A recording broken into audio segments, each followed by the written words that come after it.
Con này 300. Đấy. Mới đẹp quá.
Nhiều quả mà to rồi đấy, mang về sẽ được nhiều lợi ích.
Nhiều trứng quá.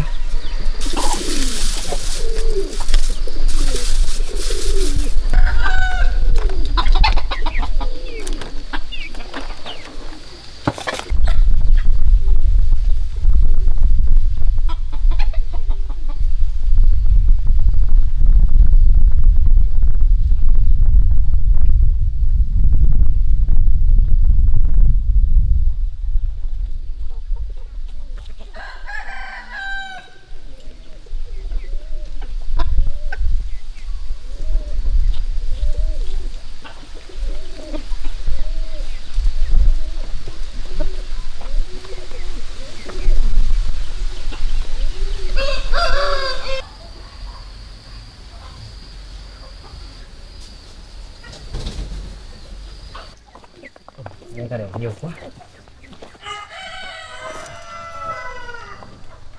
Trứng gà rất đẹp.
Đang để đây à?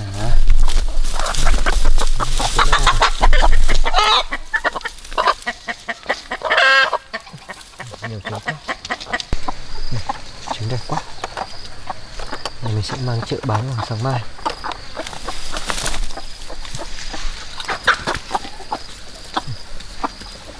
Để làm quả cho nó đẻ tiếp.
Một bát rưỡi rồi.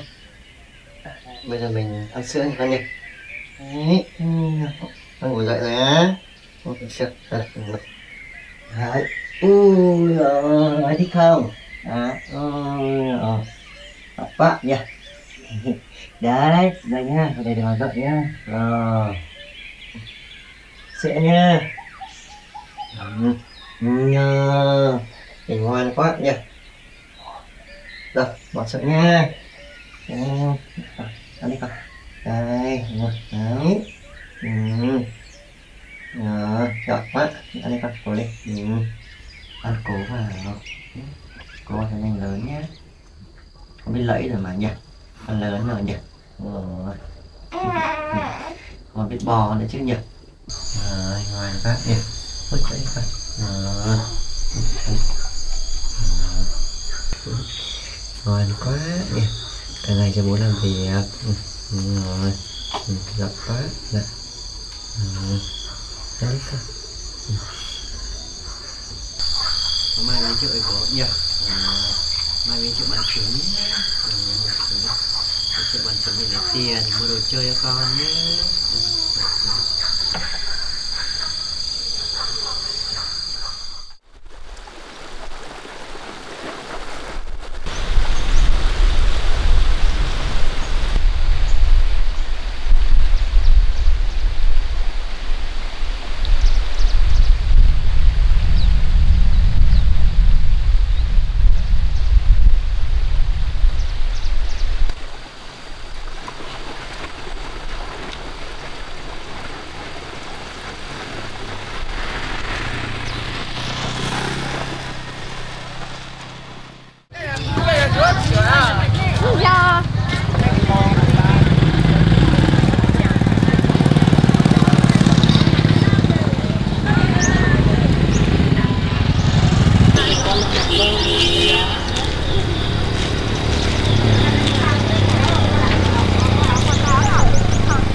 Phải luôn á, họ xong mua cũng vào phải đâu, nước ngồi trên thì ông bán chậm quay đến chín không phải rau. Em quay tận bà ấy là đéo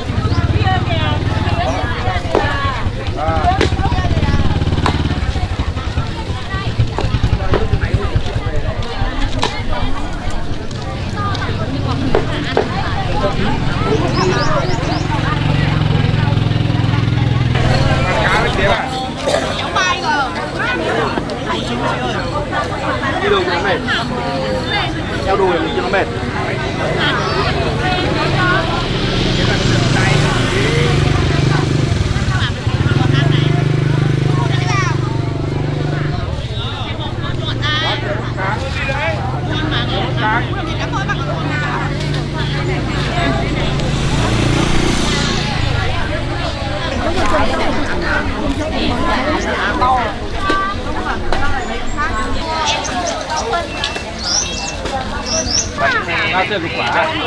Bao nhiêu quả?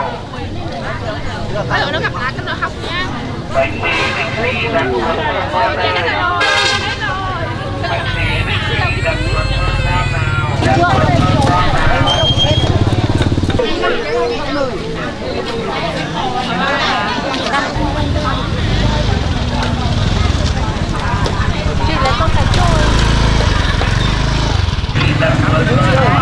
20 nào? 20.000 hả? Cái khăn ngồi xuống phải để nó ra đó. Đây vừa nhá.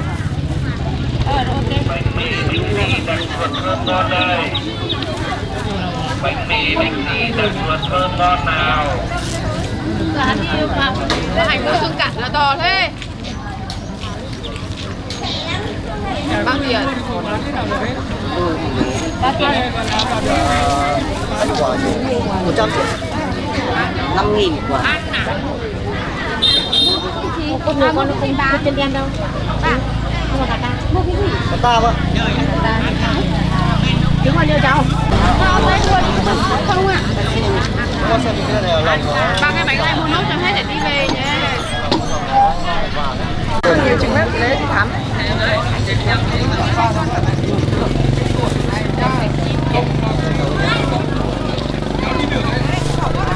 Chờ em.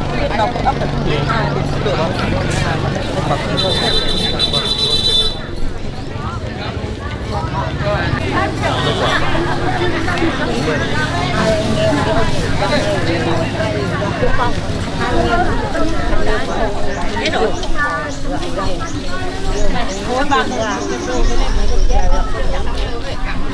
Mua đâu bà, ăn đâu. Hôm nay ít người mua lắm, đi đâu họ sẽ đi mua quần áo này anh à? Chỉ có là mua cho bé nhà bà cứ mỗi ngày là được 15 quả. 10 quả 4.000. Có quả bự, quả tròn tròn đấy. Cho bà cái.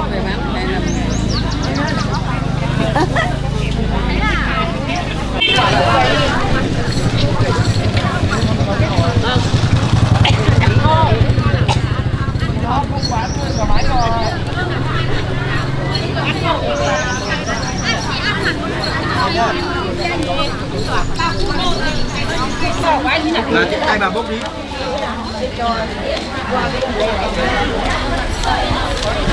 10 quả là 50.000 quả. Vâng. Nhớ chồng nhé.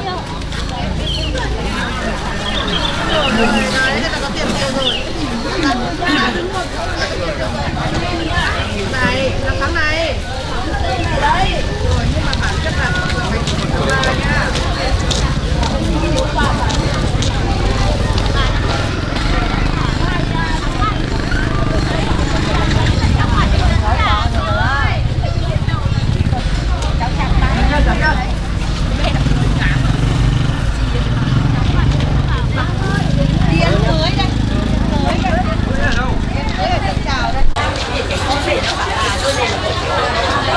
Có một đôi đây.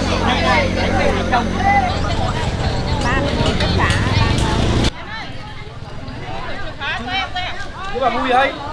Cứ bà vui ấy. Anh đưa bà vui. Bà vui đâu? Bà vui bà đi lên trên này kia ấy. Một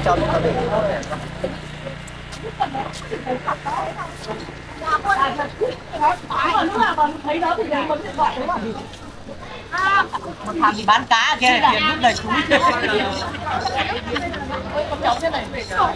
Con đi chợ nó quay. Đây còn 2 cái. Vâng. Có mấy Thằng nó giặc ấy. Nó còn thằng này Chào người đẹp. Người đẹp ăn cá mắm thôi à? Anh cá mắm ngại quá rồi.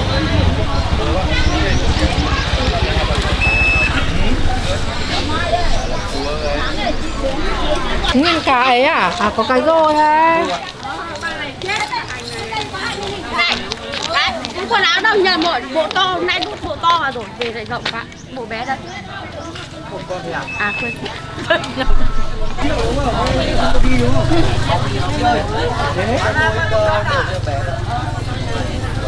Của đó mùa hè. Không. Họ lấy bắt thật quân ấy. Quá độc hại.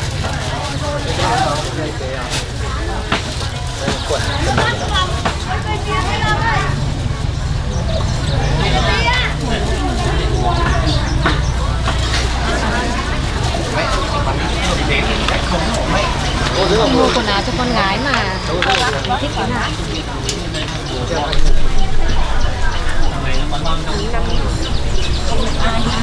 Không đụng chạm vào ai. Giống đâu. Bây giờ tự nhiên không mà bán thì chẳng biết sao. Nhà bằng cái bây giờ cây đó thì nó lại cây lại một trên.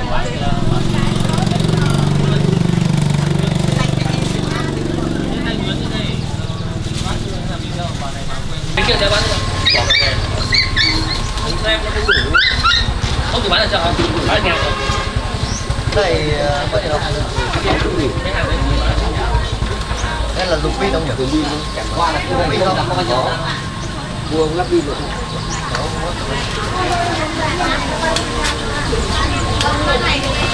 đây ra đang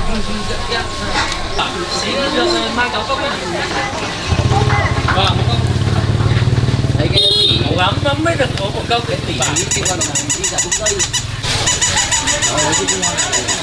Đấy đâu nhỉ? Đơn đỏ. Biết hóa đơn đỏ nó đẹp như biết cái hóa đơn đỏ đẹp ham nữa. Cái hóa đơn đỏ đấy chứ phải hóa đơn đỏ nhá.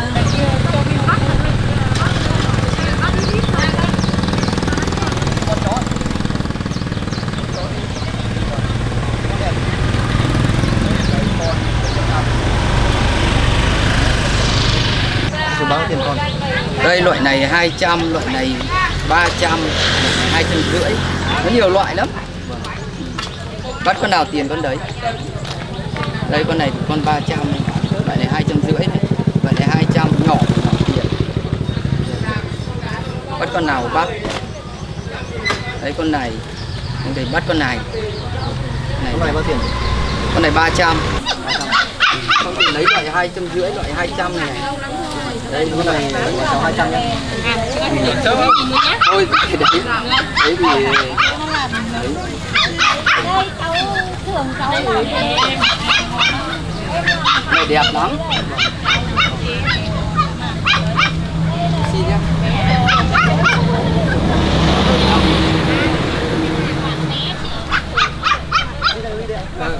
chị lấy tiền luôn, cho luôn gì luôn.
Con dậy rồi à, để con chơi bố nha. Đây, ngồi đây nha. Đang này, đấy, em chó đẹp chưa? Dạ, mình mua cái này. Đây là em chó đồ chơi, còn em chó đen mình còn mua nữa. Thấy không? Chơi đẹp thế nhỉ? Con nhỉ?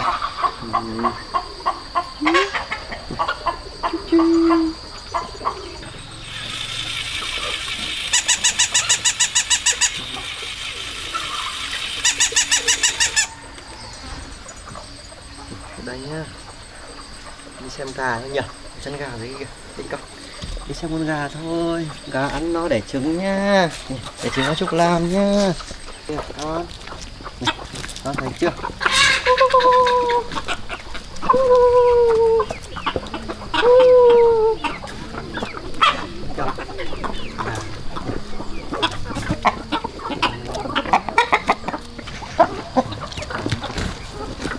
Tài đi.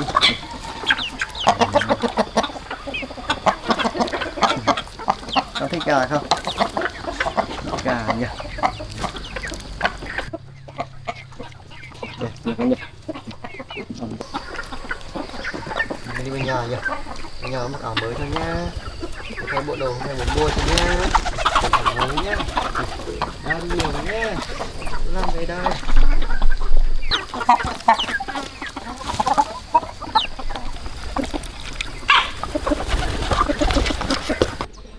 Đẹp quá, đẹp làm đẹp. Ôi, mới đấy, đẹp. Ôi, mới đẹp quá, đẹp. Đấy, ôi, mới này màu xanh mát quá, nhỉ. Mùa hè rồi. Ôi, thấy không? Đấy, đồ chơi này. Ngon quá, chụp làm rồi, nhỉ. Ôi, đấy, em biết chơi con chó này không? Đó. Nhỉ. Bóng mắt nào ạ.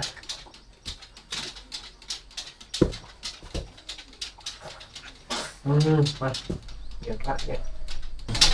Con chơi ở đây nhá. Với đun nước pha sữa cho con nhá. Bố nấu ăn nữa nhá. Rồi, ngoan các bạn nhỉ. Con cho mình cho ăn chút nữa nhá. Giờ con mình vẫn về ấy nhá. Giờ con lắm nhỉ. Chơi ở đây nhá.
Đây con.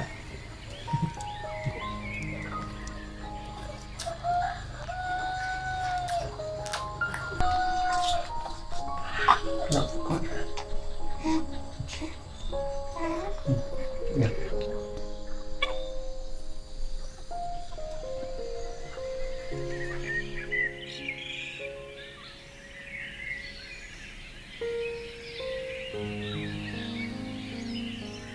Em mang 14 nhá.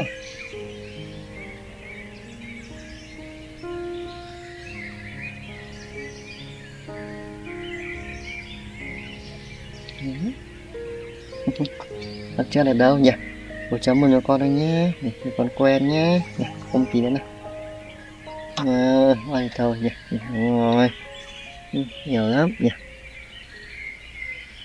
Đưa con vào nhà nhá, bố ăn cơm nhé. Đây, sướng lạnh lắm con ạ. Vào nhà nhé. Được.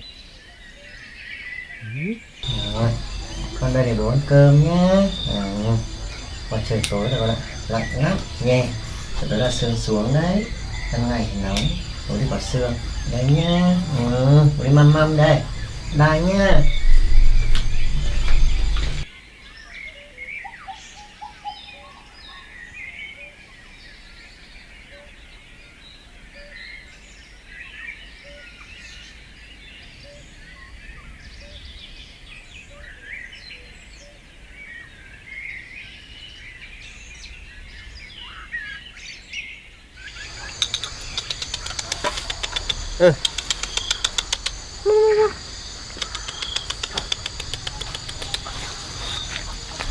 Đây, ăn đi.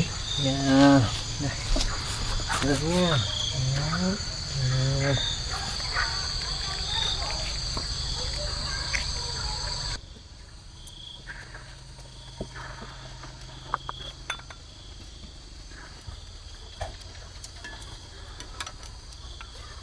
Đưa vào mâm 14 nha con ơi. Ăn cơm 14 nhá.